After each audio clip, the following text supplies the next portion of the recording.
ఏంటి అసలు electric stove తీసుకున్న కారణం ఏంటి? దాని బాధ్యత పడుతుంది.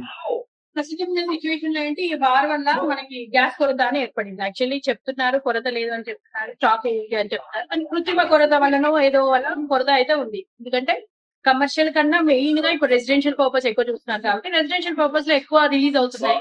సో మాకు ఈ హోటల్స్ కి ఏంటంటే కమర్షియల్ పర్పస్ చాలా తక్కువ అయింది. సో ఈ సిచ్యువేషన్ లో మేము ఆల్మోస్ట్ ఒక 2 days బ్యాక్ అయితే దోశ అన్ని క్లోజ్ చేసాము. బట్ అట్లీస్ట్ మేము రెప్యుటేషన్ దెబ్బతినట్టు ప్లస్ డైలీ వైజ్ ఈ లేబర్ ఉంటారు వీళ్ళకైతే మేము క్లోజ్ చేసుకుంటే వాళ్ళకి ఇబ్బంది అవుతుంది. క్లోజ్ చేసుకునే సిచ్యువేషన్ లేదు కాబట్టి ఈ ఎలక్ట్రిక్ సైడ్ వెళ్ళాలి. ఎలక్ట్రిక్ ఫ్రైయర్ అనేది ఏంటంటే మనకు వడ అయినా బోల్డా అయినా పూరి అయినా మాక్సిమం టిఫిన్ సెంటర్ నడవడానికి ఈజీగా ఉంటుంది. సో మేము దీన్ని క్లోజ్ చేసుకోవడానికి ఇష్టపడలేదు కాబట్టి కొంచెం కాస్ట్లీ అయినా ఎక్స్పెన్సివ్ అయినా ఇది చెన్నై నుండి తెప్పించాము. సో సాంపాక్ కంపెనీ వాళ్ళు ఎలక్ట్రిక్ ఫ్రైయర్ అని ఇస్తున్నారు. ఇది 24,000 ప్లస్ జిఎస్టీ 18 అంటే 32,000 ఉంటుంది. బట్ ఏంటి అంటే టెంపరేచర్ ఈవెన్ గా ఉంటుంది. సో మనం ఒక ఐటమ్ వడకి బోండాకి 180 పెట్టుకుంటే 180 లో వస్తుంది. ఐటమ్ మంచి క్వాలిటీ వస్తుంది. పూరికి 200 పెట్టుకుంటే సో వాల్యూమ్స్ ఉంటాయి. మనం టెంపరేచర్ చేంజ్ చేసుకోవచ్చు.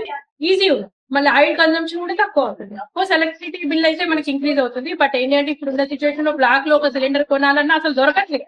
కొందామన్నా దొరకట్లేదు. హోటల్ క్లోజ్ చేసుకునే సిచ్యువేషన్ లేదు కాబట్టి దీన్ని మేము ప్రమోట్ చేస్తున్నాం. సో యాక్చువల్లీ నేను 1 year బ్యాక్ మేము మా కమర్షియల్ పర్పస్ లో స్నాక్స్ చేయడానికి తెప్పించుకున్నాను. సో దాన్ని ఎప్పుడు ఈ హోటల్ సైడ్ నేను తీసుకురాలేదు. బట్ ఇప్పుడున్న సిచ్యువేషన్ లో అంటే మనకు ఆ కోవిడ్ టైంలో కూడా మనకి ఇలాంటి సిచ్యువేషన్ మనం ఫేస్ చేయలేదు. ఇంకెన్ని రోజులు ఉంటుందో తెలియదు. సో అయిపోతుంది లేదు రిలీజ్ అవుతాయని చెప్తున్నారు కాబట్టి ఫ్యూచర్ లో ఇంకా ఎలా ఉంటుందో తెలియదు కాబట్టి ఈ ఎలక్ట్రిక్ ఫ్రైయర్ అనేది నేను స్టార్ట్ చేశాను. సో మంచి రిజల్ట్ ఉంటుంది.